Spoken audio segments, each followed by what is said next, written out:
Doesn't matter who landed the last hit, we agreed the treasure was going to be divided by body weight. I weigh a gajillion, and you're a fairy, so this is your share. And I think this is rounded up too, frankly. Oh, look, we'll settle this later. Hail, I'm the Bard, and welcome to another cracking unboxing and review of a collectible figure. And this time, we're going to have a look at another little mutant. Namely, Jubilee of the X-Men. Should be great. Now seriously, give me that money. Oh, she bit me. What did you expect fairies to do? Oh, once more unto the box, dear friends, once more. It's a cracking unboxing, and I return armed with my trusty unboxing knife. And today I wield it in the name of mutant liberation as I extract young Jubilee here from her cardboard and plastic prison. I always worry watching these back. I always look a little dangerous. There we go. Easy peasy. But is this a contender of any kind for reigning figure champion of my house, Tiki? We're about to find out. Now I have to admit, I haven't thought about Jubilee in any sense for the better part of 20 years, ever since I used to watch her in the old X-Men cartoon show, which is where a lot of people would have encountered her, I'm sure. And back in the day, I seem to recall she was reckoned the worst character in the show.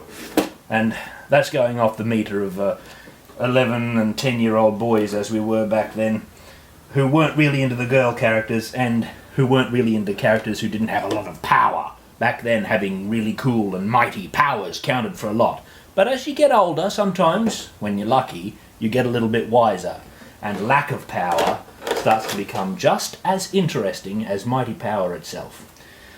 Well, that said, Lord knows what they've done with Jubilee in the comics over the years. Is there any finer pleasure in the world than unboxing a thing?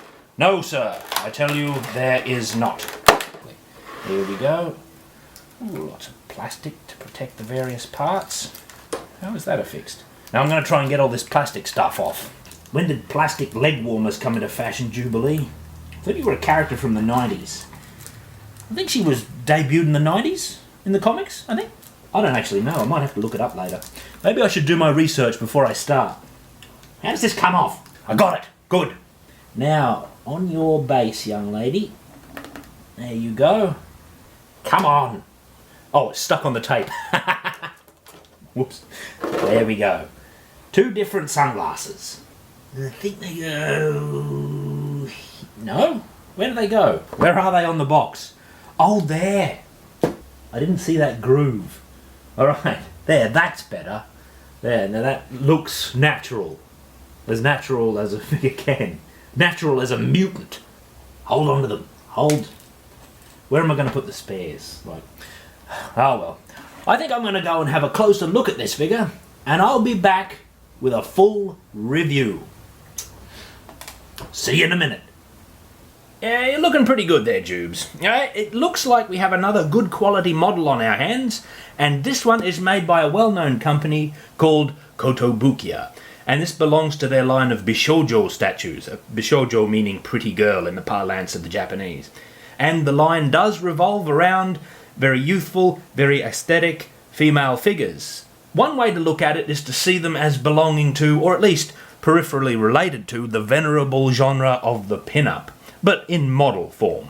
But what really interests me about them is that, from what I've seen, the line is full of figures from Western sources, like DC Comics, and here we see a Marvel figure, and a couple of movies as well, and even some expanded universe Star Wars stuff, as opposed to more relatively obscure, purely Japanese sources that are unlikely to appeal to me personally, unless they start making Project A-ko figures, I guess. But whatever.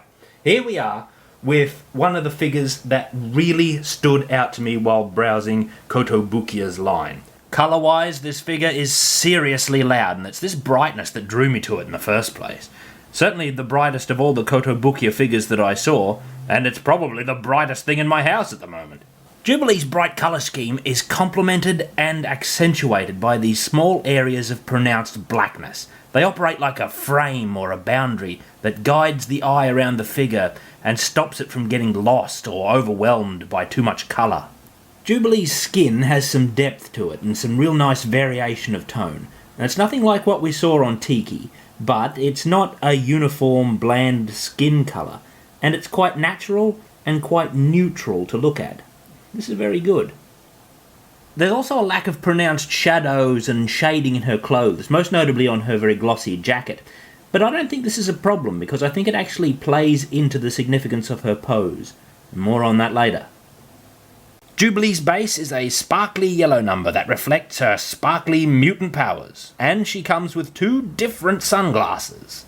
Classic cheap plastic ones you can probably get from the chemist for $2, and classic cheap plastic ones you can probably get from Bret Hart for $2. The design and posing on this figure is, I think, very good, with very effective characterization at play. See, it communicates very well a lot about the character of Jubilee, and this is what a lot of figures should strive to do. And there's even a bit of the old implied narrative involved, giving us a little glimpse into the surroundings and circumstances of this figure as it stands there, frozen in time. While Jubilee does make for a cute pin-up, these hot little shorts and proudly born midriff play into the characterization at hand, giving her an appropriate, youthful sense of emergent rebellion that parallels really strongly with her identity as a mutant, which she bears equally proudly in these prominent X-Men symbols.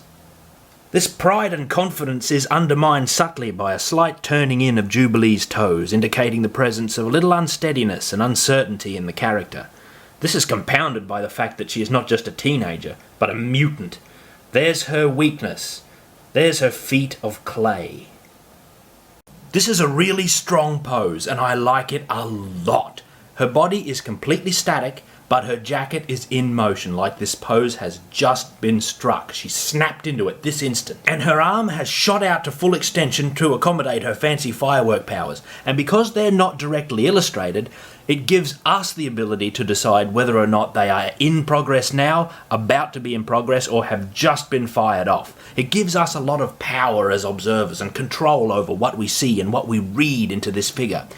Now, while she does seem to be using her powers, this beautifully rendered face of hers is calm or even amused. She's in no danger. She's just cutting loose under the fluorescent lights of the mall. In other words, she's being a bloody delinquent.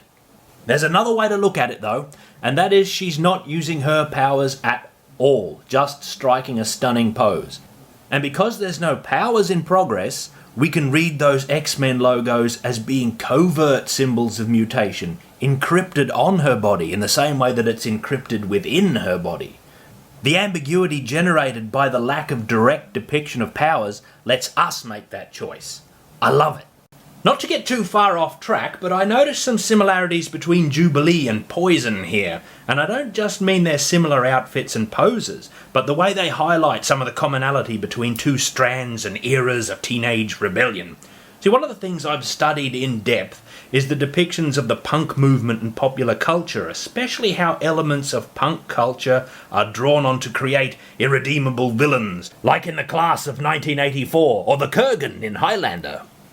I've noticed that the mall rat has some of the punk's genes of rebelliousness and counterculturalism, but they don't embrace it all the way, and it's tempered by a strong strand of dependence. It's as if the mall rat is redeemable, just a wayward child, whilst the punk, especially in the 1980s and the early 90s, was the enemy, as characterised by Poison here and her membership in the Mad Gear gang of Final Fight. I think this is worth further research. I regret calling these figures useless objects now, as I seem to be getting a lot of mileage out of them. Oh God, I'm going to have 100 of these things, aren't I? So, who do we have to thank for this really rather excellent figure? Well, the box credits the design to a man called Shunya Yamashita, and he seems to be some sort of a rock star designer if the prominence he's given on the box is any indication. But around the back, in unjustly tiny print, the sculpt is credited to someone called Gotaru Takeuchi, and I think he did a phenomenal job bringing the design to life in the sculpt work. Really top-notch, and top-notch work by both men.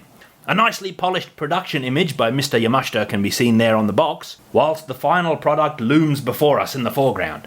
How do you think they did? Well, for my part, I really like this figure. Now, it's no Tiki, but I'm more than happy to have it eat up some of my rapidly vanishing shelf space. Now, speaking of which, where am I going to put this? Jubilee, I here now confer upon you the coveted title of Imperial Mutant. Oh man, young Moff Tarkin is not going to stand for this. Neither is Van Helsing. Wikipedia. Source of all true comics research. Jubilee Comics. Better late than never, I guess. Jubilee is a fictional down here. First appearance 1989, yeah. Oh, it fits. Species vampire. What? She's a vampire now? What happened? Forget it. I don't even want to know. I'm out.